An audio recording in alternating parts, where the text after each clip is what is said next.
Halo, selamat datang di channel Ruang Taktik. Di video kali ini, kita akan analisis laga Real Madrid versus Benfica.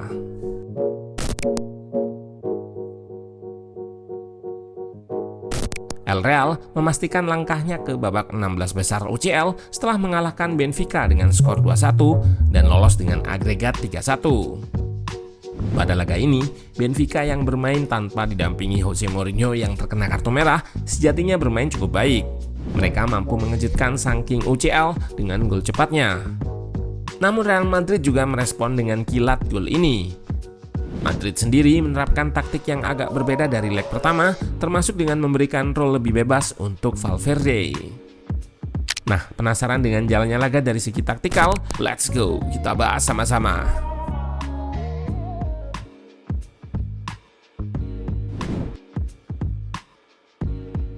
Di atas kertas, Real Madrid sebetulnya turun dengan formasi 4-3-3. Namun dalam implementasinya, shape mereka lebih sering membentuk skema 4-4-2. Dan Huijsen yang bermain di leg pertama mengalami cedera sehingga posisinya digantikan Asensio. Mbappe yang juga mengalami cedera lutut digantikan oleh Gonzalo Garcia. Sementara itu Benfica turun dengan formasi di atas kertas 4-2-3-1. Hukuman skorsing yang diberikan UEFA kepada Gianluca Prestiani membuatnya tak bisa ikut bermain di laga ini. Gantinya, Benfica memainkan Richard Rios di sayap kanan. Di depan, Pavlidis dipasang sebagai ujung tombak, ditopang Rafa Silva di belakangnya. Permainan switch play menjadi andalan Real Madrid di leg pertama kemarin. Namun pada leg kedua ini, tepatnya babak pertama, mereka terlihat jarang menggunakan skema tersebut.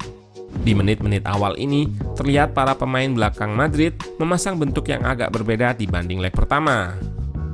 Shape build up Real Madrid adalah 4-2 dengan 4 back dan 2 double pivot. Fullback di sini tidak langsung naik, yang bertujuan untuk memancing press Benfica. Yang berbeda, Madrid tidak melakukan switch dengan cepat ketika melakukan build up. Di sini terlihat mereka membangun serangan dari sisi kiri. Idenya membuka ruang antar lini dengan memancing press, lalu berikan umpan progresi untuk striker yang drop. Terlihat mereka tetap melanjutkan progresi ke sisi yang sama. Padahal di area kanan, Valverde yang bebas dari kawalan sempat meminta bola. Kembali progresi di sisi yang tetap. Ada kode untuk lakukan sirkulasi ke belakang, namun Trent tetap memberikan direct pass tepat untuk striker yang drop dan masih mampu digagalkan. Di momen ini, Madrid kembali tidak memainkan switch play dan memilih tetap menyerang lewat kiri meski Valverde sempat meminta bola. Kelemahan Madrid akan dibahas sendiri. Mereka bertahan dengan shape 4-4-2. Ada beberapa celah dari cara bertahan Madrid, salah satunya ruang antar lini yang lebar. Terlihat Calderop melakukan aksi individu sehingga menarik dua pemain dan ia menemukan Rafa Silva yang bebas di ruang antar lini. Dilanjutkan aksi individu, namun tembakannya masih jatuh di pelukan Courtois. Kelemahan selanjutnya, area kosong di sayap yang mudah terekspos saat winger naik seperti ini sehingga Carreras terisolasi 1 versus 1. Saat dia naik untuk press, half space akan terbuka dan terlihat diekspos. Namun di sini winger Benfica memilih melakukan cut inside lalu masuk ke ruang antar lini yang juga terbuka. Ia lakukan switch untuk memindah serangan ke kiri, namun Trent masih bisa gagalkan serangan ini. Serangan kembali tercipta saat press Madrid naik dan berhasil tereliminasi.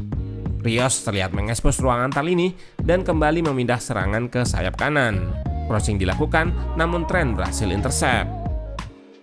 Gol Benfica berhasil memanfaatkan kelemahan di ruang antar lini dan di sayap ini. Shape 4-4-2 Madrid terlihat masih merapat ke sisi kanan. Lalu Benfica lakukan direct switch play untuk mengekspos sisi kiri. Terlihat Pavlidis lari ke half space yang terbuka akibat Carreras naik untuk press. Kelemahan ruang antar lini Madrid kembali terbuka dan diekspos Rios yang bisa terima bola lalu berikan ke Pavlidis yang bebas di sayap. Ia lakukan penetrasi, lalu berikan cross datar yang disambar Asensio, namun tepisan Courtois masih membuat bola jatuh di muka gawang yang kemudian disambar Rafa Silva 0-1.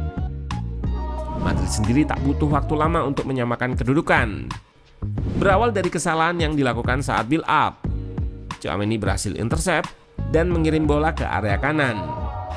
Bola terus diprogresikan saat lawan melakukan transisi hingga ke kotak penalti dan diberikan ke Valverde. Cerdiknya, ada aksi Gonzalo Garcia mendorong backline Benfica turun semakin dalam dengan lari mendekat ke gawang, sehingga pertahanan terpancing dan membuka ruang di tengah.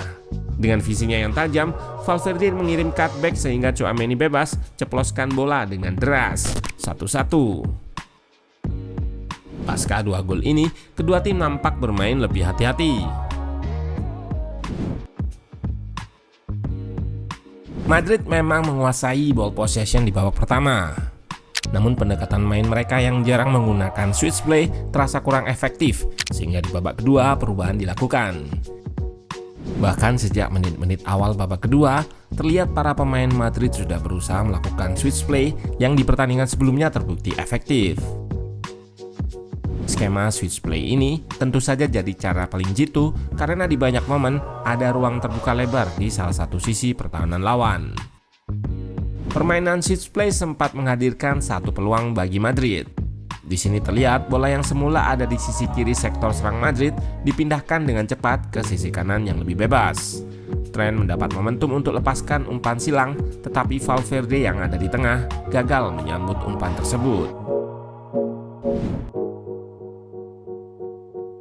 Satu hal lagi yang bisa dibilang menjadi kunci kemenangan Real Madrid atas Benfica di laga leg kedua playoff UCL ini. Taktik tersebut adalah role yang dimainkan Fede Valverde. Setidaknya dalam 2 musim terakhir, Valverde pernah dimainkan di banyak posisi, baik di bawah Arbeloa, Xabi Alonso ataupun Ancelotti. Versatility yang ditawarkan pemain berpaspor Uruguay tersebut membuatnya mendapat peran yang lebih bebas dalam pertandingan melawan Benfica ini. Pada banyak momen babak pertama, terlihat Valverde banyak beroperasi di area kanan, sesekali berotasi dengan Trent yang ada pada area tersebut. Namun di momen akhir babak pertama ini, Valverde terlihat berpindah ke area kiri, bertukar posisi dengan Camavinga yang kini ada di area kanan. Perubahan posisi Valverde terlihat semakin menarik di babak kedua, di mana setelah turun minum, gelandang Uruguay itu terlihat sering berada di posisi penyerang tengah. Di sini, ia juga kembali terlihat cenderung bermain di area kiri, seperti yang terjadi di akhir babak pertama tadi.